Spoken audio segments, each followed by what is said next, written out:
시에 사이렌이 울렸습니다. 준비가 되지 않은 분들은 깜짝 놀랐을 겁니다. 웬 사이렌이냐? 어제 현충일이었죠. 여러분, 6월은 호국 보훈의 달입니다. 순국자들을 기념하고 그의 가족들을 참 잘 돌보는 그런 것을 강조하는 달이죠. 나라는 국가보훈처라는 아주 큰 기관을 만들어서 그 모든 일들을 하게 합니다. 취업을 할 때나 또 진학을 할 때도 여러 점으로 어드밴티지를 주지 않습니까? 세제 혜택도 줍니다. 보훈병원이란 병원을 세워서 저들을 보살피기도 합니다. 나라를 위하여 목숨을 바친 이 사람들을 모든 나라가 다 이렇게 잘 보살피고 저들의 명예를 높여주는 것입니다. 교회로 보면 또 있습니다. 순교자들입니다. 순교자. 여러분, 신앙을 지키기 위하여 신사참배를 하지 않고 우상숭배를 하지 않다가 목숨을 바치고 순교당한 분들 말입니다. 우리는 그들을 기념해야 되고 잊지 않아야 됩니다. 그리고 그의 후손들에 대하여도 우리 교회는 잘 보살피는 그런 일들을 계속해야 되죠. 특별히 우리 부산 산정연교가 속한 우리 산정연교회는 어느 교회보다가 순교자를 많이 배출한 교회인 줄 모두 다 알고 계십니다. 일제시대에 우리 주기철 목사님, 6.25 전쟁 중에 김일성 공산당에게 방계성 목사님, 백인숙 여자전도사님, 유계준 장로님, 조만식 장로님 외에 많은 분들이 순교를 당했습니다. 우리 교회도 이분들을 늘 기념하고 또 이 기념 사업에 지금까지 참여하고 있습니다. 그런데요, 여러분, 우리가 모르는 순교자들과 순국자들의 마음이 있습니다. 무슨 마음이냐? 흔들립니다. 여러분, 마지막 순국하고 순교하기 직전까지 그 당사자는 굉장히 흔들리는 것을 우리가 알아야 됩니다. 자기 안에서도 유혹이 옵니다. 자기 안에서 너 여기서 그만둬라, 여기서 포기해라, 순교고 포기해라. 누가 너가 이렇게 한다고 알아주냐? 너 처자식은 누가 먹여 살리느냐? 별별 생각들이 안에서 계속 흔듭니다. 그리고 밖에서도 흔들리는 거죠. 그런데 이걸 끝까지 이겨내고 순국의 반열에, 순교의 반열에 들어가는 그 사람들은 대단한 사람들입니다. 사람의 힘으로는 감히 거기까지 가기가 어려운 것이 있습니다. 1964년 김은국이라는 사람이 쓴 순교자라는 이 소설, 유명한 소설입니다. 세계적인 소설입니다. 여러분 읽어보신 분도 계시지만 한번 읽어보십시오. 소설입니다마는 6.25 전쟁 중에 평양에서 12명의 목사님이 체포가 돼서 동굴에서 이제 고문을 받습니다. 김일성에게 충성을 하겠느냐? 아니면 죽을 거냐고 위협을 하고 협박을 할 때에 놀랍게도 10명의 목사님들이 마지막에 변절을 합니다. 소설입니다, 물론. 거기 살아남은 이 신목사라는 분이 나와가지고 이 10명도 순교했다고 거짓말을 합니다. 왜냐? 그 10명이 변절을 해가지고 이렇게 비굴하게 이렇게 꺾여졌다는 이 이야기를 차마 못하는 거예요. 교인들에게. 소설입니다. 소설이지만 순교가 쉽지 않다는 것을 우리에게. 왜 그 10명이 그렇게 했느냐? 그 10명의 목사님들은 하나님이 살아계시면 반드시 이 동굴에 놀라운 일을 일으켜가지고 저 인민군들을 처단하고 우리를 건질 줄로 끝까지 기다렸다. 그런데 끝까지 하나님이 그 일을 안 하시는 거예요. 그래서 하나님을 원망하고 변절했다는 소설. 소설뿐만 아니라 실제로 그런 일들이 적지 않아 일어납니다. 여러분, 순교자들의 이 순교하기까지의 긴 시간은 간단합니다. 마음이 흔들리는 거죠. 마음이 흔들립니다. 왜 하나님 저 악한 자들을 그냥 두십니까? 저들을 당장 멸망을 시켜야 되지 않습니까? 하나님이 살아계시면. 그런데요, 하나님 왜 선하고 믿음의 정절을 지키는 나는 이렇게 죽도록 하나님 나 버려두십니까? 라는 이 진정한 고민과 고통이 있다는 것입니다. 여러분, 그래서 하나님 살아계시느냐 말입니다.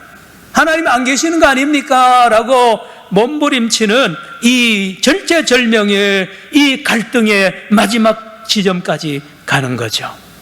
고개를 돌려보면 자기를 핍박하고 박해하고 죽이려고 하는 저 세력들은 보면 잘 됩니다. 대일본 제국이 그때만 해도 얼마나 태평양 전쟁을 일으키고요, 전 세계를 영원히 지배할 것 같은 대단한 위력을 발휘하는 거예요. 여러분, 변절하고 머리 숙이고 신사참배한 사람들은 친구들인데요, 잘 먹고 잘 삽니다. 잘 삽니다. 출세도 합니다. 평안합니다. 그런데 나는 이 길로 가야 되니 얼마나 유혹을 받지 않겠습니까? 괜히 나 혼자만 잘난 척하고 나와 내 가족들은 이렇게 비참하게 버려지는 것이 뻔한데 내가 이 길을 가야 되느냐? 내가 미친 사람이 아닌가? 이런 고민이, 갈등이 극에 도달하는 거죠. 그런데 많은 이 사람들이 여기서 꼬그라집니다. 포기해버립니다. 그러나 이것을 넘어서 승리하고 순교의 반열까지 가는 분들도 있습니다. 여러분, 제가 지금 아까 목사님들, 전도사님, 순교당한 분들 이야기했는데 그분들에게만 있는 게 아닙니다. 예수 믿는 저와 여러분이 날마다 작은 순교적인 삶을 결정하도록 압박하는 유혹이 날마다 우리 안에 있습니다. 모든 크리스찬에게 날마다 있습니다. 시대를 초월해서 있습니다. 여러분, 신앙생활이 말입니다. 성경책 들고 주일날 왔다 갔다 하고요, 예배드리고 헌금하고 교제하고 밥 먹고, 여러분 그거 아닙니다. 신앙은 내 안에 있는 결정적으로 나에게 강력한 그 최종 결단을, 네가 진짜 하나님이 살아계를 믿느냐라는 것을 요구하는 날마다의 이 삶이 있다는 겁니다. 여기에 우리가 반응을 하고 이 모든 유혹을 이기고 하나님의 뜻대로 살아가는 삶이, 이게 크리스찬의 삶입니다. 다른 종교하고 전혀 다릅니다. 다른 종교는 그냥 왔다 갔다 해도 됩니다. 그러나 예수 믿는 사람은 자기를 부인하고 자기 십자가를 지는 이 결단을 날마다 요구받고 있다는 사실입니다. 물 위에 떠 있는 오리가 가만히 있는 것 같지만 물 밑에 보면 물하고 싸웁니다. 계속. 여러분, 살아있는 신앙인은요, 이 세상과 날마다 싸움이 있습니다. 내 자신과 싸움이 계속 있는 거예요. 이것이 있는 사람은 살아있는 신앙인이요, 이것이 없는 사람은 신앙이 없는 사람. 이런 갈등이 없는 사람은 신앙이 없다는 증거예요. 무슨 말이냐? 내가 이렇게 믿어가 되냐? 이렇게 믿어봐야 알아는 사람 없으니 대충 살자. 그냥 적당하게 살고 누가 아나? 그리고 타협하고 적당하게 사는 사람도 살아라고 하는 유혹이 있고요. 아니야, 거절해야 돼, 싸워야 돼, 믿음 지켜야 돼 하는 그 두 세력 간에 날마다 갈등이 있다니까요. 여러분, 주기철 목사님도 순교할 때까지요, 그냥 쉽게 한 게 아닙니다. 끝까지 주 목사님 안에서 갈등이라는 거예요. 내 혼자 이 길 가야 되냐 말이에요. 같은 목사님들이 다 신사참배 결정하고요, 다 저 길로 가는데 왜 내가 이 길 가야 되냐? 갈등입니다. 심지어 예수님도 그러합니다. 예수님도 십자가를 내가 져야 되냐 말입니다. 이 잔을 내게서 옮겨달라고. 성도 여러분, 주기철 목사님이나 예수님이나 이런 갈등이 하나도 없이 십자가를 졌다? 아닙니다. 그건 쇼입니다. 신앙인이 아니에요. 여러분, 어떻게 십자가를 그렇게 쉽게 질 수가 있어요? 못 집니다. 절대로 순교 못합니다. 나와 피나는 싸움과 몸부림의 이 갈등에서 승리해야만이 그 길로 갈 수가 있는 거예요. 엘리 엘리 라마 사박다니. 다른 책 같으면 이 구절 안 쓸 거 아닙니까? 이 잔을 내게서 옮겨달라는 구절을 일반 책엔 안 써요. 그러나 성경은 씁니다. 우리도 그런 갈등을 날마다 하기 때문에 우리도 배우라는 겁니다. 여러분, 이 모든 갈등을 이겨내고 하나님 앞에 충성한 그 순교자들과 우리 주님에게서 배울 것이 있습니다. 우리도 그 안에 있기 때문에 그러합니다. 여러분, 오늘 본문에 아삽이라는 사람이 나옵니다. 여러분, 오늘 시편 73편 1절 제일 앞에 보십시오. 이 책 이름이, 이 시편 노래 이름이 아삽의 시입니다. 따라합시다. 아삽의 시. 아삽이 누구냐? 다윗 솔로몬 시대 때에 성가대, 성전에서 찬양대 수석 지휘자입니다. 이분은 늘 음악에, 찬양에 이런 달란트 은사를 받았어요.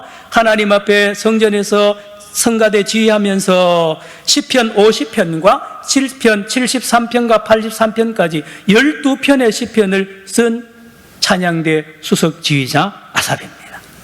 그도 하나님을 믿는 사람인지라 갈등이 당연히 있죠. 똑같은 갈등이 있습니다. 무슨 갈등이냐? 가만히 보니까 하나님을 열심히 믿어봐도 나에게 하나님의 살아계심을 잘 알려주는, 오히려 반대로 하나님이 안 계신 것 같은 그런 일들이 자꾸 일어나는 겁니다. 그래서 하나님이 누구 편이냐 말입니다. 여러분, 3절부터 12절까지는 이렇습니다. 하나님 아버지, 하나님을 믿는 사람을 박해하고 나를 괴롭히는 저 악한 사람들은 하는 것마다 그렇게 잘 되네요. 하나님, 죽을 때도 고통이 하나도 없고 죽을 때도 건강하게 살다가 죽고 말입니다. 모두 다 겪는 고난도 저 악한 사람들에게는 없네요. 하나님, 재앙도 없네요. 요즘은 교통사고가 안 납니다. 사업에 부도도 안 납니다. 하는 것마다 잘 됩니다. 저 악한 사람들, 하나님 도대체 어떻게 된 겁니까? 건강한 것은 물론이고요, 돈은 원하는 것보다 더 많이 번다 그랬어요. 돈은 원하는 것보다 더 많이 잘 벌고 말입니다. 교만하기가 하늘을 찌른다고 그랬습니다. 인기가요 대단합니다. 가는 데마다 사람들이 그를 따르는 이 현장을 이 아삽이 보는 거예요. 하나님을 믿는 이 아삽이 보는 겁니다. 심지어 하나님을 모독해도 하나님이 죽이지 않는 이 현장. 그런데 하나님을 철저하게 믿고 잘 믿고 깨끗한 이 아삽은 어떠냐? 여러분, 오늘 14절을 보시기 바랍니다. 14절에 이 아삽은 열심히 하나님을 믿고요, 하나님을 독실하게 믿는데, 시작. 나는 종일 재난을 당하며 아침마다 징벌을 받았도다. 하나님을 대적하고 하나님 믿는 사람을 괴롭히는 저 악한 자들은 저렇게 잘 되고 고통도 없고 하는 것마다 잘 되고 오래 살고 말입니다. 그런데 하나님 믿는 나는 말입니다, 종일 재난을 당합니다. 종일, 하루 종일 이 사고 터지고 저 사고 터지고요, 다 만신창이가 되는 거예요. 아침마다 하나님이 나를 멸을댄단 말이에요. 아침마다 징벌을 당하니 갈등이죠. 하나님 안 계신 거 아닙니까? 그래서 13절로 올라갑니다. 이 아삽의 고통입니다. 아삽의 갈등입니다. 시작. 내가 내 마음을 깨끗하게 하며 내 손을 씻어 무죄하다 한 것이 실로?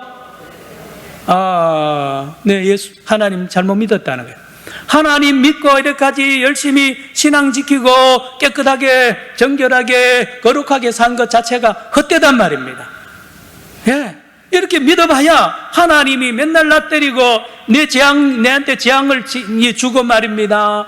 그렇지 않는 저 악한 자들은 잘되게 하니 이거 헛 믿었다는 거 아니에요? 여러분, 이게 아삽만 경험한 것입니까? 그렇지 않죠. 저도 여러분도 경험했습니다. 지금도 경험하고 있습니다. 어쩔 겁니까? 그래도 하나님을 계속 믿을 거냐 말입니다. 그런데 비밀이 있습니다. 이런 갈등과 이런 고민이 있는 사람은 크리스찬입니다. 그러나 이런 갈등과 이런 고민을 버리고 그냥 돌아가면 하나님을 떠나는 거죠. 떠난 겁니다. 여러분, 살아있는 신앙인은 누구나 다 날마다 이 고통과 갈등이 있다는 사실입니다. 자, 그런데 더 이 아삽을 힘들게 하는 고통이 있습니다. 그것은 무엇인고 하니 15절 16절을 보시기 바랍니다. 아삽을 더 고통스럽게 만드는 것이 15절에 16절에 읽습니다. 시작. 내가 만일 스스로 이르기를 내가 그들처럼 말하리라 하였더라면 나는 주의 아들들의 세대에 대하여 악행을 행하였으리다. 16절요. 내가 어쩌면 이를 알까 하여 생각한즉 그것이 내게 심한 고통이 되었다. 이게 무슨 뜻이냐? 이렇습니다. 내가 하나님이 살아계시는 것을 내 눈으로 못 봐요. 의심해요. 왜요? 안 믿는 악한 자들이 더 잘 되니까요. 믿는 나는 또 지향과요 맨날 얻어맞고 비참하니 그러니 내 마음속에 내 생각 속에 있습니다. 하나님은 없어. 하나님 있다면 왜 내가 이런 꼴을 당해? 이거 있어요.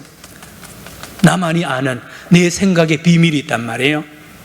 요거를 내가 동네 다니면서 교회 잘 다니고 하나님을 오래 믿던 내가 말입니다. 예를 들면 권사님, 장로님, 목사가 돌아다니면서 하나님은 없다, 하나님 살아계시는 거 말짱 거짓말이다, 봐라 내가 이렇게 오늘 만신창이 된 것, 하나님 살아계시면 내가 이렇게 당하도록 하나님 버려두느냐라고 이 내가 가지고 있는 그 비밀이에요. 이거를 폭로를 해버리면 하나님 망신당하고 요즘 말은 교회 망신당하니 요거만큼은 내가 지키리라, 아주 마지막 지키리라 하는 게 요게 고통이에요. 고통. 이게 자기를 더 못 살게 하는 거예요. 어쩔 겁니까? 어쩔 것입니까? 자, 이제 갈등의 극한에 왔는데 놀라운 복음이 17절에 선포됩니다. 17절, 여러분 시편 73편 이 한 주간에 이 말씀을 붙잡고 저와 여러분도 몸부림치기를 원하며 이 17절을 이 한 주간에 암송하기를 바랍니다. 17절 시작. 하나님의 성소에 들어갈 때에야 그들의 종말을 내가 깨달았나이다. 여러분, 이 아삽은 지금까지 자기 생각에 매여 있었습니다. 자기 생각, 하나님께 직접 묻지 않았어요. 처음부터 끝까지 자기 상식, 자기 생각, 세상의 생각으로 모든 것을 판단하고 하나님을 오해하고 하나님을 불신했습니다. 그런데 성소에 문을 열고 들어가서 그 성소 안에 향단과 향의 연기와 그 안에 법궤 앞에서 들어가서 하나님을 만납니다. 처음으로 하나님을 대면하는 거죠. 하나님을 대면하는 순간에 자기의 모든 생각이 틀렸다는 것을 깨닫게 됩니다. 어떻게요? 하나님을 대면해 본 결과 이미 하나님께서는 악인들의 모든 일거수일투족을 다 보고 계셨고 다 기록하고 계시고 지금도 심판하고 계시고 앞으로도 철저히 심판할 계획이 쫙 있는 거예요. 하나님은 주무시는 줄 알았어요. 하나님은 일하지 않는 분인 줄 알았는데 열심히 그 일을 하고 있는 그 현장에 이 아삽이 들어갔습니다. 얼마나 부끄럽습니까? 이 살아계신 하나님을 의심하다니요. 하나님이 이렇게 호리도도 남김없이 모든 것을 다 감찰하고 계시고 심판하고 계시고 살아서 심판이 안 되면 죽어서도 심판하시는 하나님을 만납니다. 지옥입니다. 지옥이 있는 걸 아는 거예요. 그리고 하나님을 철저하게 믿는, 바로 믿는 사람들에게는 상을 준비를 다 하고 계시는 하나님을 봅니다. 그리고 살아서 그 상을 못 받으면 천국이 있는 것을 이 아삽이 봅니다. 따라합시다. 지옥과 천국. 지옥과 천국이 있는 것을 이 아삽이 봅니다. 보고서는 부끄러워서 회개합니다. 여러분, 회개합니다. 어떻게 회개하는지 아세요? 여러분 들으시기 바랍니다. 22절, 내가 이같이 우매무지함으로 주 앞에 짐승이 오나. 짐승. 내가 이제까지 하나님 잘 믿는다 그랬는데 성소에 들어와서 하나님 만나고 나니 내가 짐승입니다. 내가 하나님을 도무지 몰랐고 가장 무식한 자였습니다라고 22절에 고백을 하지 않습니까? 여러분, 그래서 아삽은 춤을 춥니다. 아, 나의 신앙, 이제까지 내가 하나님을 잘 믿었구나. 하나님은 확실히 살아계시는구나. 하나님, 나를 불쌍히 여기세요. 내가 괜히 저 사람들 부러워했네요. 저 사람들을 향한 하나님의 멸망 계획이 구체적으로 있는 거예요. 졸지에 멸망시킬 것을 이 아삽이 하나님을 만나고 보게 된 겁니다. 지금의 우리나라 최고 대기업의 CEO가 재판 중에 있습니다. 3대째입니다. 3대. 참 안타깝죠. 목사인 제가 보면 안타깝습니다. 돈은 3대 이상 못 넘어갑니다. 여러분, 뭐를 기준으로 우리의 신앙을, 우리 하나님을 판단하고 계십니까? 잘 되는 거요? 건강 금하요? 잠시입니다.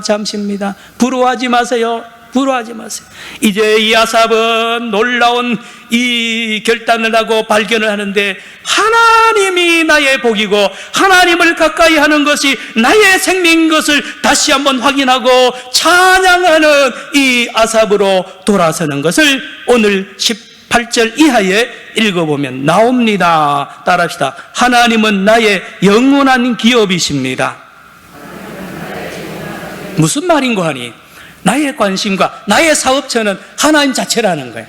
이제까지는 내 생각에 머물렀고, 이제까지는 세상의 생각에 머물렀지만, 오늘 이 시간 이후부터는 하나님 자체만 내가 가지겠다는, 하나님 자체, 하나님과 교제하겠다는 것입니다. 하나님을 가까이 하는 것이 나에게 힘이 되고 나의 능력이 되는 것을 깨닫고, 이 시간 이후로부터는 하나님과 가까이 하겠다는 위대한 결단을 합니다. 28절 오늘 화면에 보여주시기 바랍니다. 여러분, 28절을 같이 읽습니다. 시작. 하나님께 가까이 함이 내게 복이라. 내가 주 여호와를 나의 피난처로 삼아 주의 모든 행적을 전파하리이다. 하나님이 살아계심을 고백함과 동시에 이제 하나님의 일을 하겠다고 건신까지 하고 결단까지 하는 아삽의 이 아름다운 신앙의 뒷모습을 우리가 봅니다. 그런데 목사님, 그러면 아삽이 성소에 들어갔다는 말이 도대체 뭡니까? 하나님 만났다고 제가 말했죠. 뭐 어떻게 만납니까? 여러분, 놀라지 마십시오. 저와 여러분의 몸이 성전입니다. 코로나19가 위기입니다. 위기인데 놀라운 일을 하나님 하시는데요, 우리 성도 한 사람 한 사람이 성전이라는 것을 우리 주님이 지금 가르치고 계십니다. 무슨 말인가 하니, 하나님을 날마다 만날 수 있습니다. 내 안이 성소예요. 그래서 여러분이 언제든지 원하면 언제든지 주님 앞에 나갈 수 있는 성전이 나라는 것을 이번 코로나19를 통하여 하나님이 가르쳐줍니다. 따라합시다. 말씀과 기도. 여러분, 집에서 성경을 펴고 골방에서 성경을 읽는 시간이 바로 하나님을 만나는 시간입니다. 만나는 시간. 전에는 코로나19 전에는 성경책 잘 안 봤을 수 있어요. 벌써 우리 교회 주보에 보면 성경 3독한 성도가 나오고 2독, 1독한 성도가 나오죠. 코로나가 아니었으면 그렇게 성경 안 읽을 겁니다. 여러분, 코로나19에 이 복이 있는 것은 우리 하나님과 언제든지 날마다 만나서 주님과 교제하는 거룩한 회복의 하나님의 역사가 있는 줄로 믿으시기를 축원합니다. 여러분, TV 많이 보지 마세요. 하루 종일 TV 봅니다. 적당하게 보시고요, 성경책을 보시기 바랍니다. 유튜브도 많이 보지 마세요. 여러분, 성경 읽으시기 바랍니다. 그리고 또 하나가 있습니다. 향단입니다. 기도입니다. 따라합시다. 기도. 따라합시다. 기도. 예, 말씀과 기도입니다. 기도의 골방으로 들어가는 코로나19 기간에 하나님이 우리와 은밀하게 만나는 거죠. 여러분, 신앙은 만남입니다. 하나님과 1대1의 은밀한 만남입니다. 새벽 기도입니다. 저녁 기도입니다. 여러분 혼자 있는 그 시간에 하나님께 나아갈 수 있습니다. 왜요? 우리가 성전이니까요. 그 안에서 말씀을 날마다 봐야 됩니다. 왜 그런고 하니 참 신기한 거는요, 저와 여러분은요, 사람은요, 어제 생각하고 오늘 생각 또 달라요. 변합니다. 변하고요. 여러분, 그런데 감사한 것은 하나님의 말씀은 살아있기 때문에 어제 말씀, 오늘 말씀, 똑같은 말씀을 읽었는데도 하나님은 새롭게 나에게 말을 걸어오십니다. 하나님은 살아계시. 아이고, 성경 이거 다 읽었는데요. 몇 독 했는데. 아니요. 1000번 읽어보세요. 1001번째 나에게 말을 걸어오는 하나님은 살아계신 하나님이십니다. 따라합시다. 말씀과 기도. 여러분, 말씀을 마칩니다. 이 코로나19의 위대한 하나님의 선물은 하나님과 우리와 첫사랑을 회복하자는 하나님의 절호의 기회를 주신 것입니다. 왜요? 이제까지는 복잡해서, 이제까지는 사람 만난다고요. 여러분, 예배당에서 많이 사람들 만나고 하는 거기에서 우리가 머물렀지만 이번에는 이 모든 걸 내려놓고 하나님과 저와 여러분, 우리 모두가 1대1로 말씀과 기도 안에서 만날 때에 은밀한 교제가 있습니다. 은밀한 교제가 있습니다. 거기는 못할 말도 없어요. 하나님도 나에게 못할 말이 없고 나도 하나님께 못할 말이 없습니다. 이 교제입니다. 이 거룩한 인격적이고 영적인 신령한 교제, 영과 진리로 만나는 이 은밀한 만남, 성소가 저와 여러분의 몸이며 우리의 삶 속에 일어납니다. 성도 여러분, 내 생각을 버려야 됩니다. 내 생각에 매이고 내 생각이 절대화될 때가 얼마나 많은지 모릅니다. 그래서 날마다 기도해야 되는 이유가 여기 있고 날마다 성경을 펴야 되는 이유가 여기 있습니다. 이사야 55장 9절에 내 생각과 너희 생각은 다르다. 하늘과 땅만큼 다르다 그랬습니다. 언제요? 매일 다릅니다. 매일 다릅니다.